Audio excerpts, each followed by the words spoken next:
Daddy eats lots. Daddy eats lots. Daddy eats lots. Munch, munch, munch.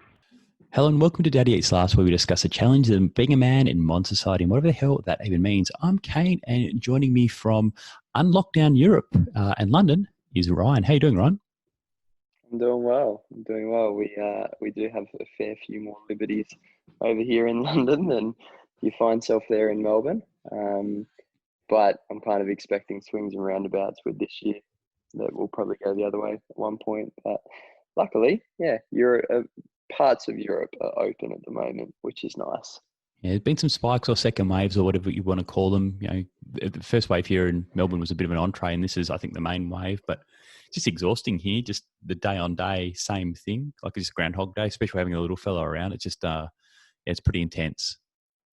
Yeah, I can imagine. I think we skipped the entree and had 13 weeks of the, stage 4, stage 3 kind of intensity.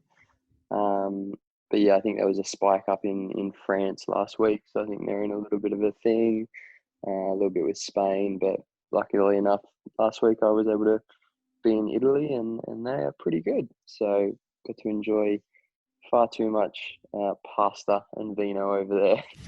It's a good life. It is a good life. Matty's not with us tonight. He's feeling a little bit run down, so we sent him off to get COVID tested, or he should get COVID tested anyway.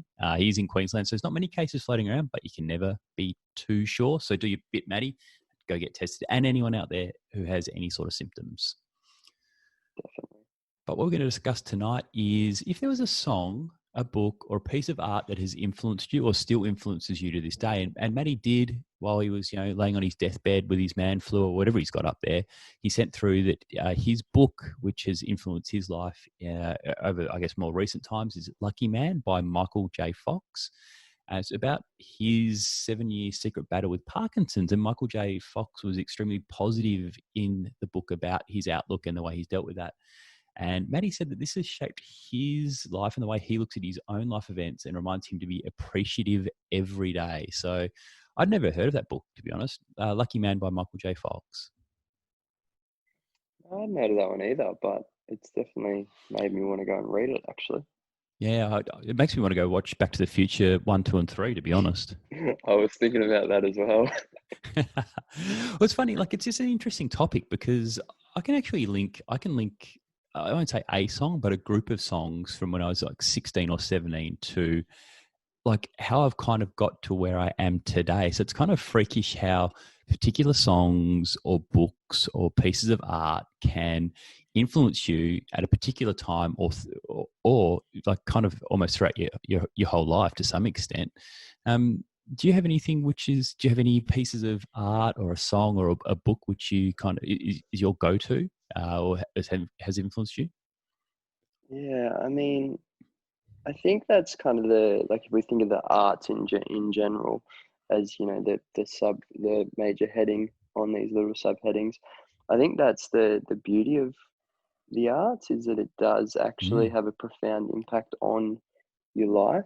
I've certainly got a variety of songs that I go to influence different moods for me. So if I want to be really productive, there's a certain type of genre that I'll go to. If I want to be, contemplative and thinking and all that kind of thing, there's a different type. But I can't think of any particular song.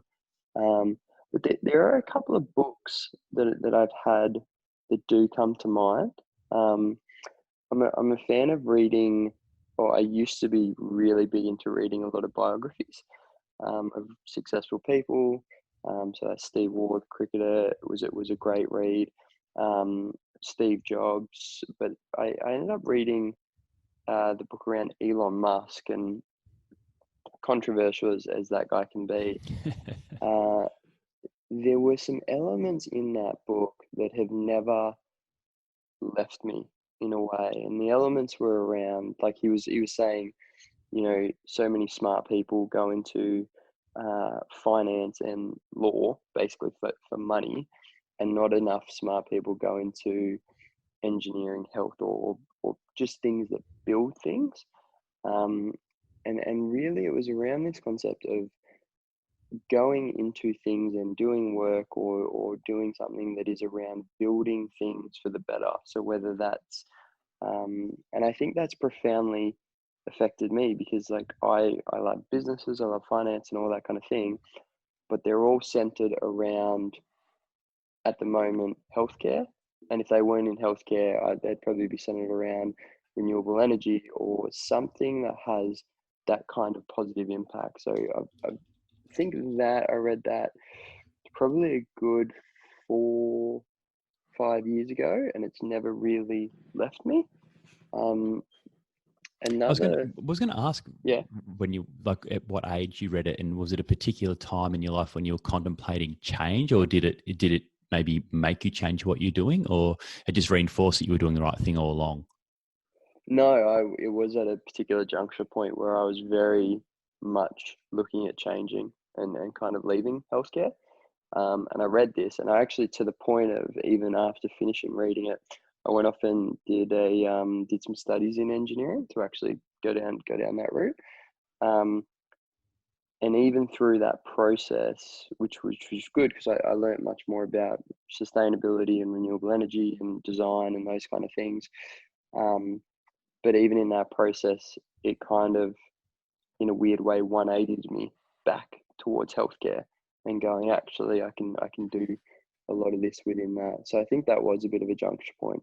The other book that I've read only recently, which was this year, that I think, or actually two other books that I've read recently that have had a profound effect, was there's one called Thinking in Bets, which is written by a lady who was a world poker champion, and she basically talks about how everything in life is essentially like a poker table. It's all about reacting to the cards that you're dealt with, not necessarily wishing for better cards or bitching about them and that kind of thing, and how to just make better decisions. But one concept that really stuck with me from that is that you can have the best cards that you've been dealt, you can make the best decision, and it can still go to shit. And so many people will then go, that's because I made the bad decision. And it's a concept called resulting. So however, or you can just have pure dumb luck, make a decision that probably wasn't actually a good decision, but it turned out really well. And then you go, yep, I was great because I did this and that. Like playing It's like playing a 2-8 offsuit sort of hand. exactly. And then played. somehow 3 8s rock up, and you're like, oh, wonderful. I'm a genius. It's got nothing to do with that. It was, yeah. No, so it's this concept of resulting and detaching your decision making away from the results of the decision.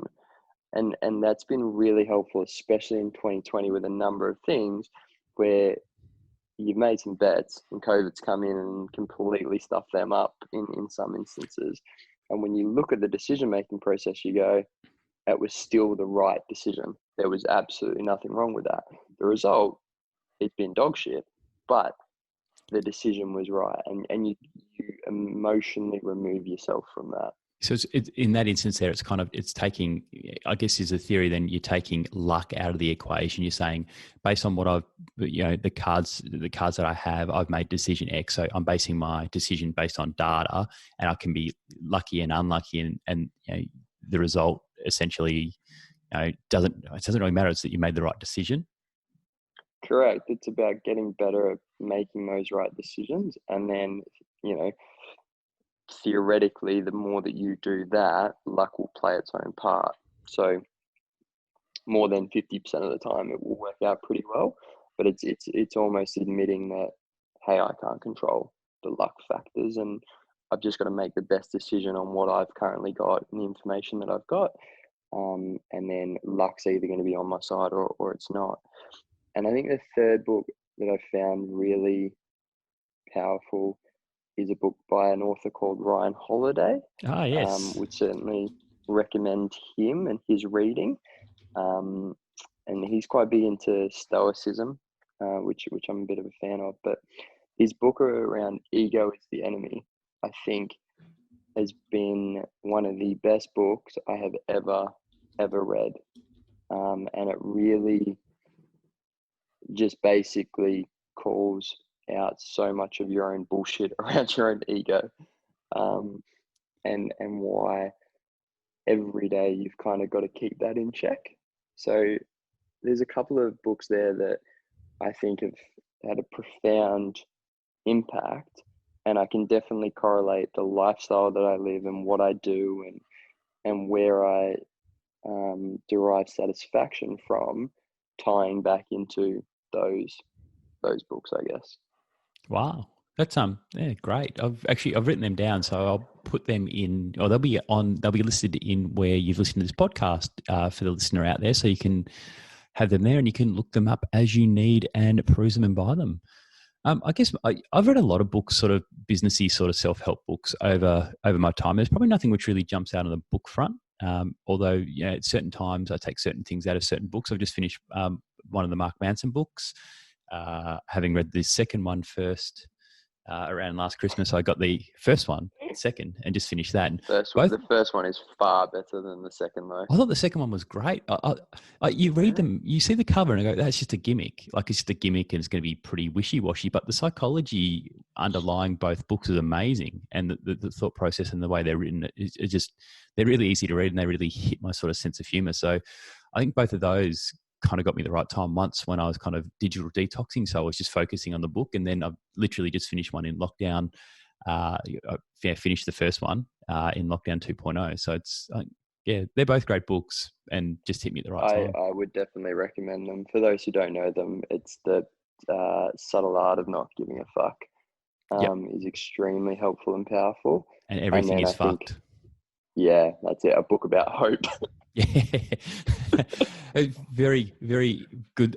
Very much my sense of humor. But yeah, what I was going to talk about and what I alluded to earlier is I can actually link where I am now in my life back to a group of songs which I listened to when I was 16 or 17. And at a certain point when I was 16 or 17, before that I was kind of into sort of I don't know, not mainstream punk music, but punk music like sort of early Green Day and like the first CD of Blink-182, which I texted Maddie about the other week, and he's like, "Wow, you bought that in the first week it was released." I was like, "Yeah, totally." And I started listening to some, I guess what you call Britpop when I was 16 or 17, and then there's another guy, because it was not like it's probably not a really sort of mainstream thing to listen to in the late 90s in Melbourne. I was talking to one of the guys at school it must have been year 10 or early year 11. Andrew Stordle was his name, and his older sister was really into Britpop, and he was into it as well. And he asked me over to his joint one day, and we were just listening to some different songs. And I listened to some songs by Suede and some songs by Morrissey, and that really got me hooked on the whole Britpop thing. So fast forward 3 or 4 years, and I've finished school. I'm now in university. I'm on my lunch break up at RMIT in Melbourne, and I'm just kind of strolling through like behind one of the buildings, and I see a radio station there. I've gone, I'll pop my head in there and see what this is all about. It was SRA, which later became Sin FM. So they could, at that stage, if you're under 26, you could go in there and you could do a short course, and then you could record a demo radio show, and then in theory, if your radio show was okay, they'd put you on the air. It didn't matter, within reason, as long as you were presenting on something and it fit into their programming grid and you were the right age, they would give you a 6-week slot and you could present a radio show. So I said to a girl that I knew from a girl who was a friend of a really close high school friend, "Listen, you're really into Britpop music. I'm really into Britpop music. Do you want to submit a demo? We'll call it Brits and Pieces. So it's mainly British music with other music mixed in. We'll submit a demo and see how we go getting on radio." And lo and behold, we got on Sin FM, or at that point SRA radio. So that got me started in a lot of different weird and wonderful things. So was it the particular songs and the meaning of the songs that got you there, or was it more that type of song and interest and genre, which then got you into this radio thing, which then, I know you've gone in and done a heap of different media variety things, and that kind of whole pathway that's kind of still impacting where you are now? Yeah, well, it was as much that it was just the music. I love the music at that point of time, and I was really passionate about the music. I was getting NME, when it was coming out, so I'd spend all my money on CDs and NME, and at that point Melody Maker, which were UK magazines, which would be imported into Australia. So I was really into the British music thing. I did the radio show with this girl for 6 weeks, and then she couldn't do it for broadcast block number 2. So I asked somebody else, "I'll listen. Do you want to do the radio show with me?" Because you could do 2 or 3 blocks before they'd rotate you out. And that person was like, "Yep, absolutely." They then went on to become the president of the station at one point, and they're also in programming. So between becoming president, they were programming manager with another person, and I submitted a demo at that point and didn't get in, even though I knew the programming manager. Oh, come on, you can sneak me in there surely, but I couldn't. They said, "Listen, we can't put you on air, but there's a guy who's just new to radio. He's a hard ass, but he needs somebody who can go in there, produce his radio show, do a really good job, make him sound fantastic because he's bringing sponsorship dollars into the radio station because he's in personal finance." And that was Scott Pape, the Barefoot Investor. So yeah, no, you're all in finance.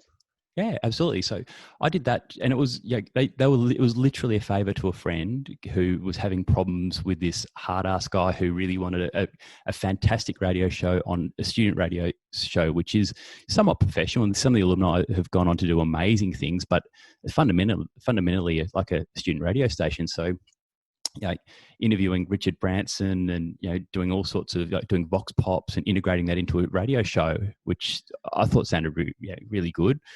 He's gone on to write a book which has sold like sort of 1.5-2 million copies, and along the way, that's sort of 15 years ago, I became worked with him as an accountant. At one point, I was working on the Barefoot Investor staff, helping him out with bits and pieces that he needed, and basically built my business on the back of referrals and word of mouth by his barefoot disciples. So it all stems back all back to just falling in love with British music when I was 16 or 17 years old. Oh, wow. And I'm so envious that you got to interview Richard Branson. That's insane. He was so hungover. I've never had to edit an interview so much in my life. Like who Branson was? Branson, absolutely. Oh, wow. Because it was actually when Virgin was launching in Australia. So it was literally when I don't know what the first thing, it might have been the airline was the first thing they bought out here, or the credit card. I can't really remember. But the very first... So he was over here just partying hard.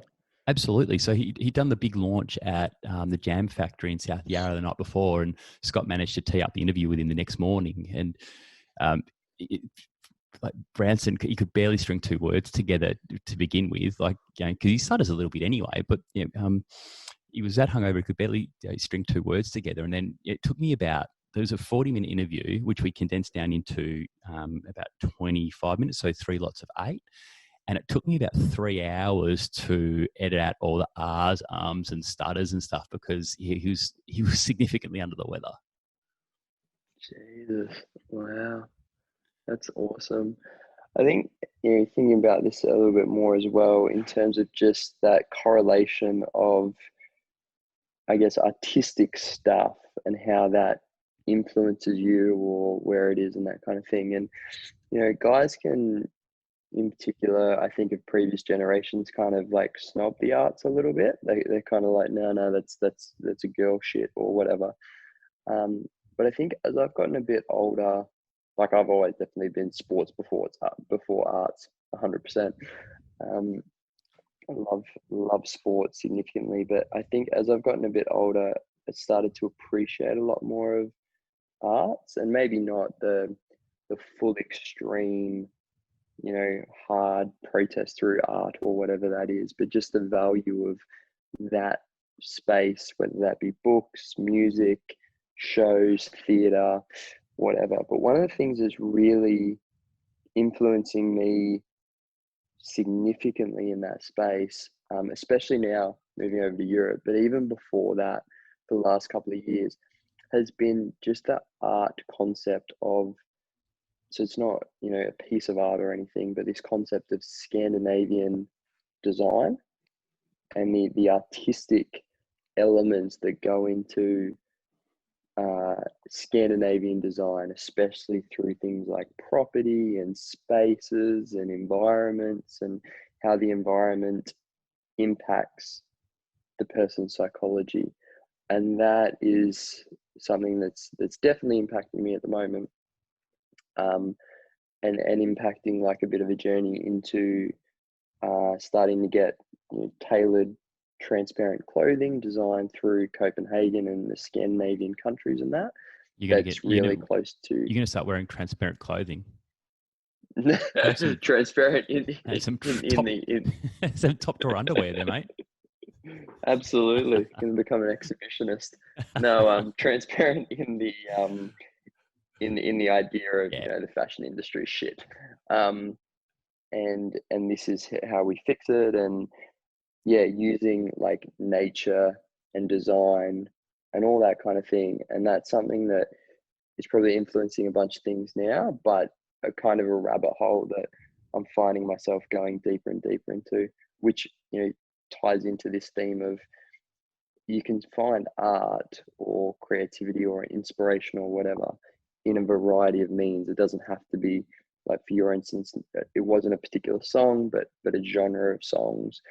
There's this concept of Scandinavian just design and creativity that is actually informing a heap of stuff that I'm now building work-wise and other, which I can pin back to essentially art. Yeah, it's built to last and it's sustainable. And the other side of that is like, especially the fashion-based stuff and design around that. Like, people throw away so many clothes each year, but that's an aside anyway. But I do think a good piece of art, a piece of art can change your life. Where I guess sport, like a sporting highlight, can be a highlight of your life, but art can fundamentally change your life. Like a certain song at the right time can completely change your attitude to life. And there's been heaps of documented situations where people have been looking to end their life, have heard a particular song and not done it, and that they've contacted the artist and said thank you for it. So I think music,